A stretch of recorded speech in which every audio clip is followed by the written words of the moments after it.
Seja muito bem-vindo ao audiobook ABC. Deixe seu like, se inscreva, vamos à leitura. Os 400 anos entre os testamentos. As mudanças religiosas. Alexandre o Grande queria fazer mais que conquistar o mundo. Ele queria disseminar a língua e a cultura gregas por toda parte. Ele foi bem-sucedido, mesmo depois de seu império ter sido dividido e posteriormente absorvido pelo Império Romano. O nome dessa difusão de língua, cultura e pensamento grego é helenismo. O propósito do helenismo foi, pelo menos em parte, político. Mediante a criação de uma só cultura unificada, seria possível governar um império que consistia em nações e culturas numerosas e diversas. O grego realmente veio a ser, em maior ou menor grau, a língua auxiliar de comunicação do mundo civilizado. E a cultura grega, embora se misturasse com elementos locais, produziu uma coerência de pensamentos e valores que persistiu mesmo depois de o Império Romano ter abocanhado o que sobrou do Império de Alexandre o Grande. O helenismo era cosmopolita em suas atitudes. Procurava reduzir ao mínimo os pontos de vista locais e bairristas e substituí-los por uma perspectiva helenística cosmopolita. Parte da população judaica, até mesmo muitos dos líderes, apoiava o helenismo, ao passo que outra parte, especialmente os cidadãos comuns, resistia fortemente a ele.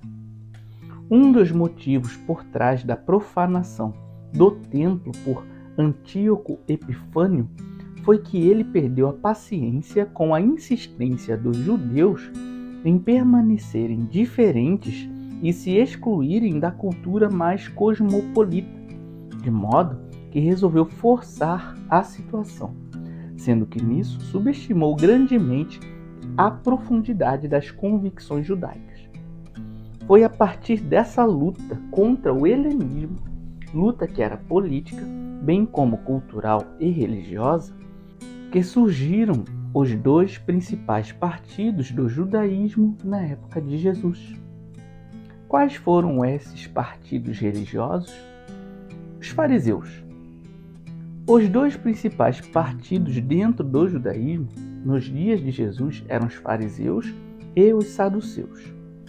À medida que o helenismo começava a invadir a vida religiosa dos judeus, a pergunta inevitável era como a lei de Deus devia ser aplicada às novas circunstâncias. Os fariseus lançaram mão das Escrituras e formaram sobre si a responsabilidade de determinar como a lei deveria ser aplicada às condições mais recentes e como, se necessário, deveria ser reinterpretada. Foi assim que os mestres da lei, ou escribas, chegaram a uma posição de destaque no período intertestamentário. Os fariseus aceitavam tanto a Torá, a lei, quanto a tradição, as maneiras de aplicar a lei conforme os ensinos dos mestres da lei dos tempos anteriores. Os saduceus, em contraste com isso, não fizeram nenhum esforço nesse sentido. Não procuravam adaptar a lei de Deus à nova situação, mas se limitavam aos 5 livros de Moisés. Nem sequer aceitavam a autoridade dos profetas e de outras partes das Escrituras. Entre os fariseus e Jesus, houve conflitos frequentes, apesar de terem muita coisa em comum teologicamente, e de Jesus ter tido muitos contatos mais pacíficos com os fariseus. Ao mesmo tempo, Jesus rejeitou a validade das leis orais dos fariseus, bem como a ênfase que davam à pureza ritual, a ponto de os fariseus recusarem qualquer contato com os, entre aspas, pecadores. Jesus veio com o convite a todas as pessoas para entrarem no reino de Deus. Convite que incluía também os fariseus. Ao passo que os fariseus desconsideravam, com efeito, todos quantos não vivessem segundo as suas normas, e assim excluíam quase todas as pessoas. Era especialmente esse exclusivismo dos fariseus que Jesus repudiava. Ao empregarem meros padrões de comportamento externo para avaliar o relacionamento que as pessoas tinham com Deus, deixavam de reconhecer que o mais importante é o que está dentro da pessoa e que, portanto, os próprios fariseus necessitavam da graça de Deus tanto quanto o pior pecador. E era essa religião exterior que lhes dificultava grandemente crerem em Jesus, que não fazia todas as coisas que os fariseus achavam que uma pessoa religiosa devia fazer. Os saduceus. O partido dos saduceus consistia em sacerdotes ricos e seus amigos da aristocracia. Eram conservadores quanto à religião, no sentido de aceitarem a autoridade dos 5 livros de Moisés, mas não a dos profetas nem a dos escritos. Por isso, quando levantavam dúvidas diante de Jesus no tocante à ressurreição, Jesus faz uma citação de Êxodo 3:6. Porque uma citação dos profetas não teria tido validade para eles.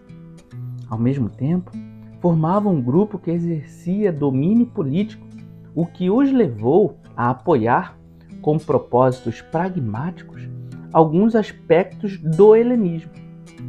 Quando a Palestina se tornou parte do Império Romano, os saduceus colaboraram com os romanos e procuraram manter o status quo, para não perder a posição de liderança. Os saduceus tiveram mais poder que os fariseus, embora o povo comum apoiasse os fariseus. Até 70 depois de Cristo, com a destruição do templo, o centro do poder dos saduceus, estes simplesmente ficaram sem o menor papel para desempenhar e desapareceram.